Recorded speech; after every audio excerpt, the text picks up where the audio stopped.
Thank you for the invitation, and thank you to all of you for being here today. The title of my talk is The Future of the Emerging Cyber Regime Complex. And if you don't know what a regime complex is, I will get there. It's a concept drawn from the international relations literature. I'm a political scientist by training. And my work is on the politics of rulemaking at the global level, and in particular, the politics of rulemaking about security cases. So that's the lens that I approach this from.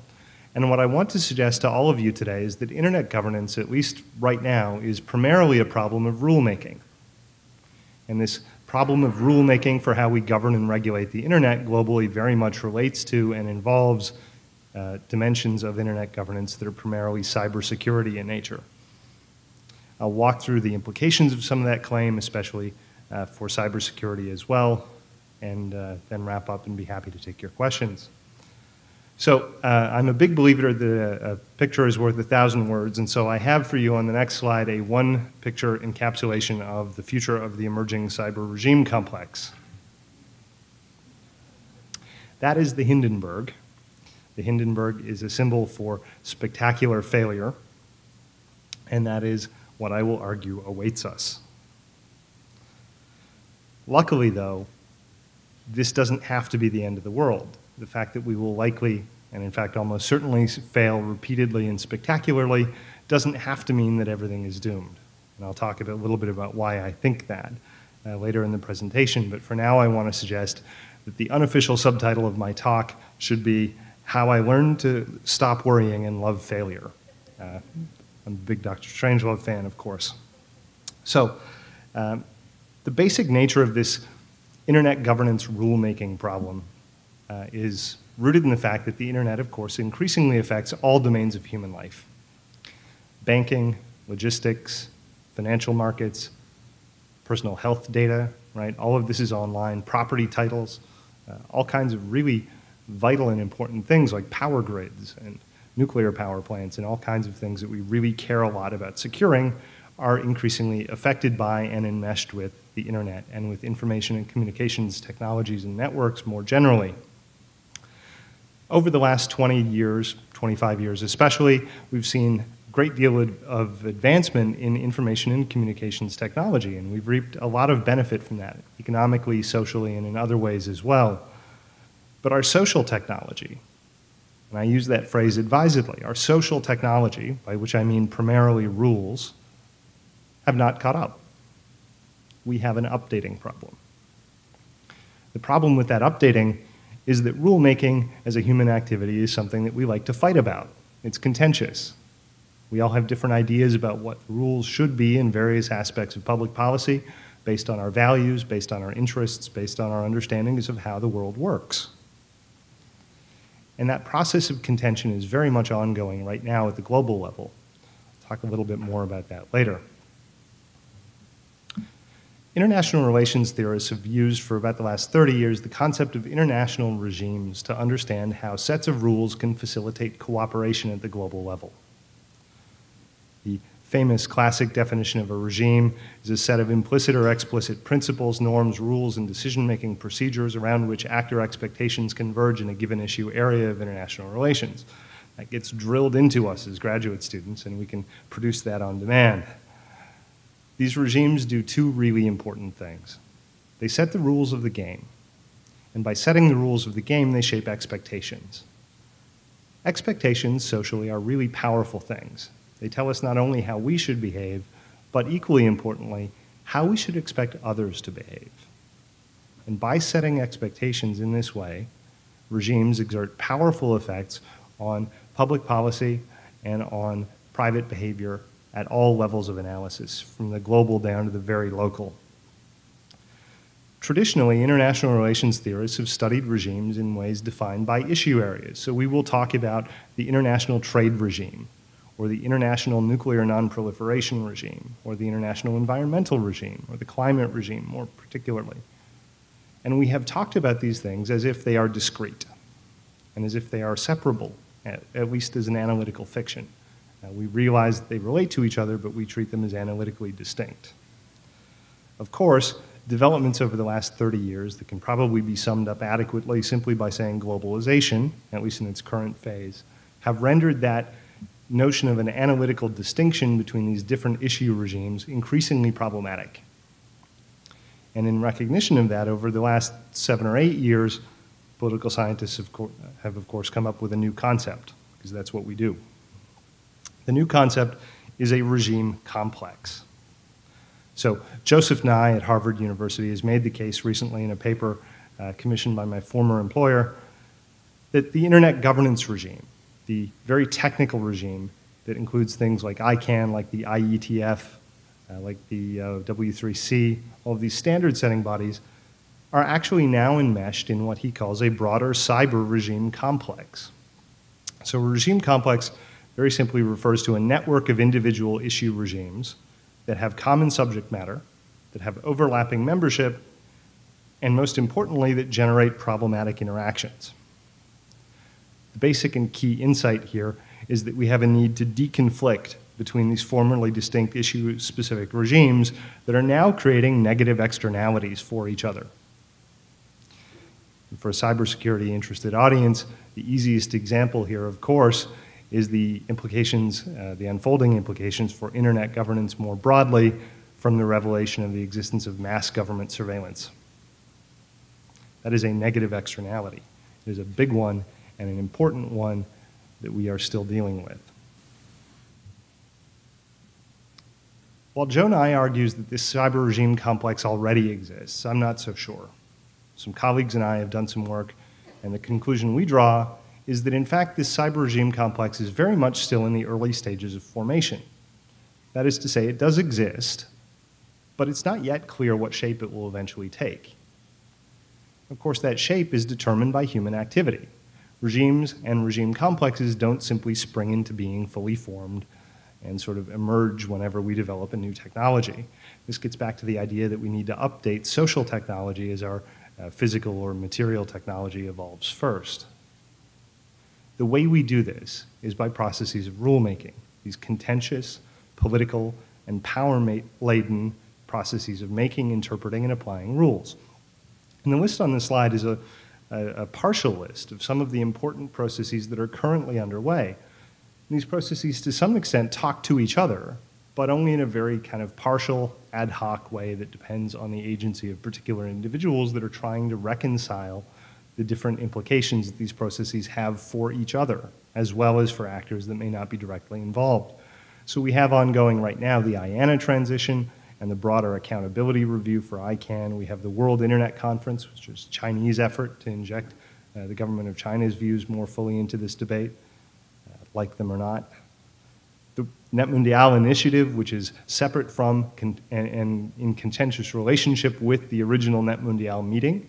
So after the Net Mundial meeting in Brazil in April 2014, ICANN, in conjunction with the World Economic Forum, launched what they called a Net Mundial initiative. And this was seen as a hijack job by much of civil society. They were very upset. And in fact, the iStars group, which is the constellation of internet organizations like the Internet Society, IETF, formally repudiated this process. They issued a statement saying, we backed Net Mundial, we do not back the Net Mundial initiative. Gives you some idea of the degree of contention, even among sort of the core players in this process. In addition, we have the UN-managed 10-year review for the World Summit on the Information Society, UN group of governmental experts on cybersecurity, and these get less notice, but they're really, really fundamentally important. Trade negotiations are hugely important here because data as a traded service is being discussed, from what we understand, in the context both of the, should be TPP, Trans-Pacific Partnership, and TTIP, the Transatlantic Trade and Investment Partnership. So these are huge places where we are considering and negotiating to bring the internet governance regime in direct contact with the international trade regime.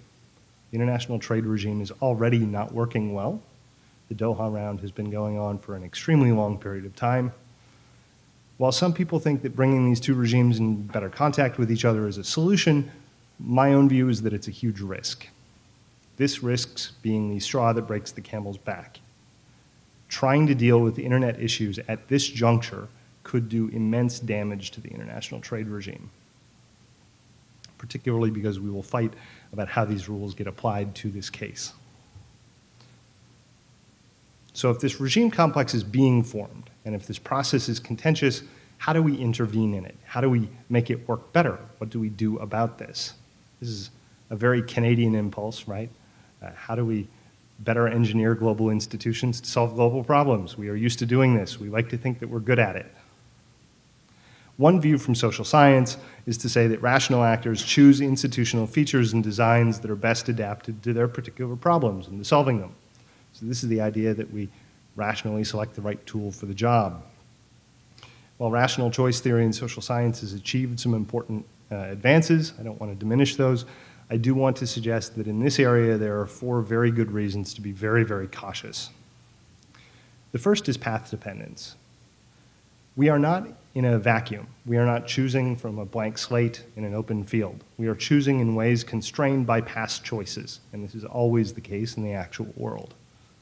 So, for instance, the sort of legacy institutions and architecture of the internet governance regime constrain the choices we have now for how we deal with the internet. They make some options easier and some harder, some more expensive and some less expensive, some more and less likely. In addition to path dependence, there are also problems of complexity and uncertainty. If we're contemplating new rules to govern the internet, for example, who pays in the routing and transit of data, it's not really clear immediately what the Canadian national interest is. Different components of the Canadian corporate sector will have different interests, different consumer interests will be present. There are a lot of complexities here, and it's not immediately obvious what rules we should want. How should we resolve the trade-off between security and privacy? I don't think anyone has a clear sense that there's a silver bullet answer to that question. In addition to these complexities and uncertainties, we also face distributional problems. These distributional problems are often understood as being simply about maximizing interests and offering side payments to actors to get them to agree in an area where they may not have a strong feeling. The problem is, this misunderstands the basis of human motives, and in particular overlooks the justice motive.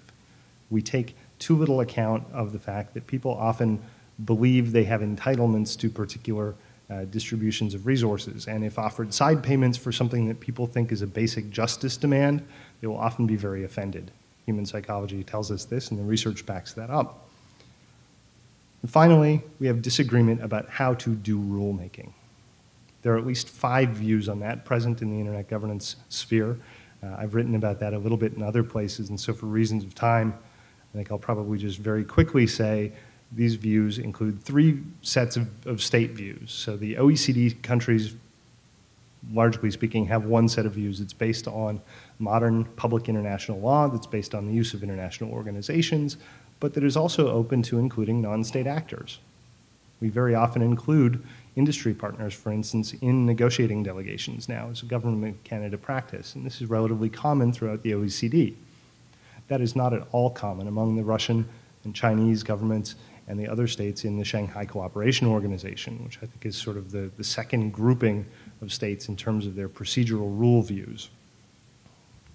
The third is the G77. This view shares much in common with the Shanghai Cooperation Organization and is very committed to classic notions of sovereignty as having afforded the state wide latitude for dealing with internal policy. But those 3 views are sort of common to all of international relations and global governance, and the differences there in terms of how we do global rulemaking explains a degree of the contention across a wide variety of issue areas. The thing that makes internet issues even more complicated is the presence of 2 additional sets of views about proper procedure. The first is the view of the internet technical community. The engineering community has an idea about how to do rulemaking because they've been doing it for decades. It's best encapsulated in the IETF slogan that they operate on the basis of rough consensus and running code. That is a very different way than states operate.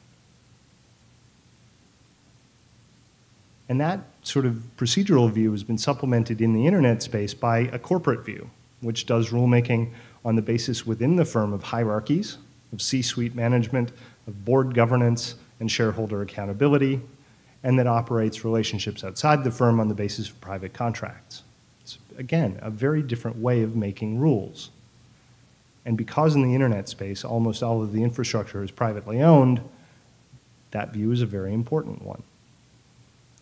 The clashes among these views complicate the processes of making rules at the global level. So what will happen then when we engage in high-stakes rulemaking among actors with diverse views of how to do it, with different conceptions of their own interests, different values, and in conditions of complexity, uncertainty, and in ways hindered by past choices? The argument that I make based on my research is that we have three very likely outcomes. We will fail spectacularly, we will fail repeatedly, but the good news is that there's one thing we'll succeed at. We will succeed at finding new ways to fail. And on the one hand, that sounds like a very gloomy prediction, right? Despite social science's dismal record at prediction, I feel fairly comfortable with those. But it doesn't mean, as I said earlier, that I think we're doomed. Because it turns out that society is actually really resilient against these kinds of failures. We get things very badly wrong in policy terms very often, and yet life goes on. We muddle through. But that doesn't mean that failure doesn't have important consequences, and it doesn't mean that we shouldn't try and minimize these and avoid them where we can, and certainly remedy them when they've happened. So how do we do that? And how do we get there? How do we get to this set of rules that will operate at least less badly than the ones that we have now and the ones we're fighting about making? The first thing is that we need to invest more heavily in thinking about rules and procedures that are applicable to governing the internet at a global level. The analogy here that Joe Nye has used and that I think is very apt is to the early nuclear period, when there were extensive efforts between technologists, military officials, and policymakers to understand the social and strategic implications of a disruptive new set of technologies, nuclear weapons. The second thing we need to do is create a procedural modus vivendi, so a mode of living together, even if we can't completely reconcile all of these divergent views about how to legitimately go about making rules. The reason this is important is for legitimacy. If our governance systems are to adapt and to survive and operate effectively, they must be broadly regarded as legitimate. And when we think about legitimacy, we often focus on substantive legitimacy. Are the rules the right ones? Do they have the right content? Do they reflect the right values? Do they take account of the right interests? But that's only half of the equation. The half that we're missing is the procedural aspect. Wicket in Dubai in December 2012 fell apart on largely procedural grounds. Now, those procedural grounds did mask substantive interests, but it's very telling that a procedural gambit was the one that was used to bring the whole thing down. Procedure matters. Procedural legitimacy matters, and we've given inadequate attention to it. The final argument that I would make is that we need to go slow, be patient, and expect to fail. We need to manage expectations. We need to realize that it may be better to get better rules slowly than bad rules quickly. That is a fundamentally important point, I think. So what does this mean for cybersecurity governance in particular? I think it means a few things. We need to very carefully specify what security researchers call, in my field, the referent object. So what is it that we're actually trying to secure? It's one of the really remarkable things about this area of research is that people will use the word cybersecurity and mean vastly different things. Government officials and security agencies are concerned about damage to critical infrastructure, loss of human life. Right? These are not the primary concerns, or at least not the traditionally primary concerns, of network engineers and computer scientists, who are more worried about information assurance issues and about network integrity and maintaining those kinds of concerns. What's more, there are really different usages of the word security between different states. There are a group of states that have introduced in the UN repeatedly a notion and a resolution on information security rather than cybersecurity, and that apparently innocuous difference covers the desire to police content and is code and is understood as such at the UN and in governments across the world. The second point is that we need to avoid over-securitization. Security is powerful language. We use it because it does things. It cuts through red tape, it motivates action, it makes allocating resources to particular purposes easier because everyone is concerned about security. How can you be against security? It's like apple pie, right? Everybody loves it. The problem is that comes at a cost. It comes at a cost to democratic accountability and to democratic process. And we need to think very carefully about framing the internet primarily or only as a source of threat. And that has been a real change in the last several years. Relatedly, we need to resist the temptation to see cyber operations, and in particular, offensive cyber operations and government surveillance, as costless. If Snowden taught us anything, it is that these operations are not costless. The trick is realizing that there are sort of traps we can fall into. If we focus on the short term, we may lose sight of long-run costs. We may also lose sight of the fact that the costs don't accrue to the same parties making the decisions about whether or not to undertake these operations. The costs are not, in economic terms, internalized fully. The costs are to the broader economy. The costs are to human rights. These are not the primary missions of the government agencies, by and large, that are tasked with undertaking cyber operations. Finally, we need to, again, exercise patience and invest in learning. And I know Benoit will be happy to hear that I think initiatives like this one are exactly what I mean, and so I think that they should be expanded and funded and really invested in by government and by the private sector. My final concluding thought is a reminder that solving human behavior problems with technology is inherently difficult. This is for two reasons. The first is the law of unintended consequences. We can't entirely be sure what our technical fixes will do. Internet filters have blocked things like websites on breast cancer research. It's an undesired consequence and an unintended one, but one that we need to think about all the same. The second reason that solving human behavior problems with technology is problematic is that people out-innovate us. People are remarkably creative and remarkably persistent at doing the things they want to do, and we'll find workarounds. Mesh networking, Tor, all of these things are critical tools that have been developed to out-innovate and to evade these kinds of efforts to do regulation and law enforcement online. While investing in the kinds of rule-based solutions I've advocated here today is difficult, it is also more durable. If we can achieve legitimate rules, or at least more legitimate rules, and if we can create a flexible system that allows the adaptation and revision of those rules when necessary, we will have done ourselves a great service. Thank you for your time.